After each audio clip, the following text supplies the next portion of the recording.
The Tampa Bay Buccaneers lost 41-31 inside Ray J on Monday Night Football, but that loss doesn't even matter considering what transpired throughout this contest. And it's sad because the evening started with a touchdown to Mike Evans, his 100th of his career, and then he was forced to leave the game a little bit later with a hamstring injury. Mike has only missed a total of 9 games in his career, and this one's probably going to put him out for at least a couple of weeks. I mean, you never know with Mike, but that hamstring injury looked really bad. And when he's limping off the field like that, when you have Laura Rutledge reporting that he can't take off or put on his shoe, whatever it was in the tunnel, that's a bad sign. But then at the end of the game, you have Chris Godwin, who's carted off the field with what will likely be a season-ending injury, a man who was on pace to be a first-team All-Pro, and that's a gut punch.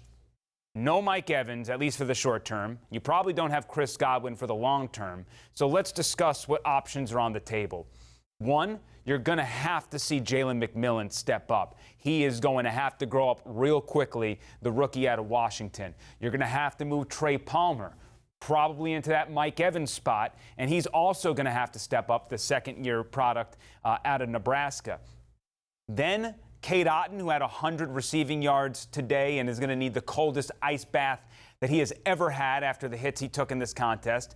He might be more involved. Rachaad White, you might say, hey, we don't even really need you rushing the ball that much. We need you as a receiving option. And I would have those things tick up immediately and maybe give some more run to Sean Tucker in the rushing game to keep Rachaad fresh in the passing game. Baker Mayfield is going to have to severely elevate his game, and in portions of this contest, he really made some silly mistakes, and just sort of the ups and downs of the Baker Mayfield experience sometimes is the highs are highs, and you look at that red zone interception, the lows can sometimes be lows, but he's proven to be an excellent quarterback, especially in this system, and he's going to have to pull out some Patrick Mahomes-esque type of skill where he can help elevate the boats around him, because if you look at that Chiefs offense and what they have at the receiver position, they lean on their quarterback a lot to make the right decisions and get them moving in the right direction. So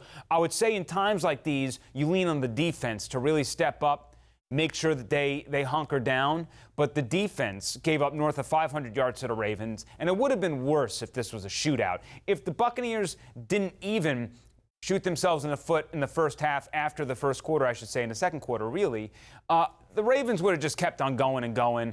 Derrick Henry ran for 169. Lamar Jackson had 5 touchdowns. They had some missed tackles, some really bungled plays. I think Antoine Winfield Jr. missed a tackle on Derrick Henry. Zion McCollum, who made a tremendous fumble recovery, by the way, had a mistake on the Rashad Bateman touchdown.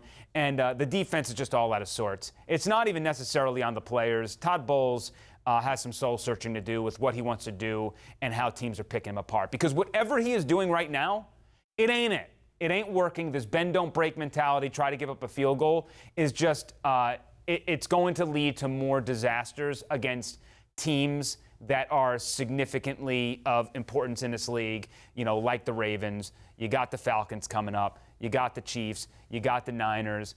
And, you know, even in a game like the Lions, which was a masterclass in the red zone, it's hard to ask your defense to continually step up and hold teams to field goals. So I think that they need to fix some things defensively speaking.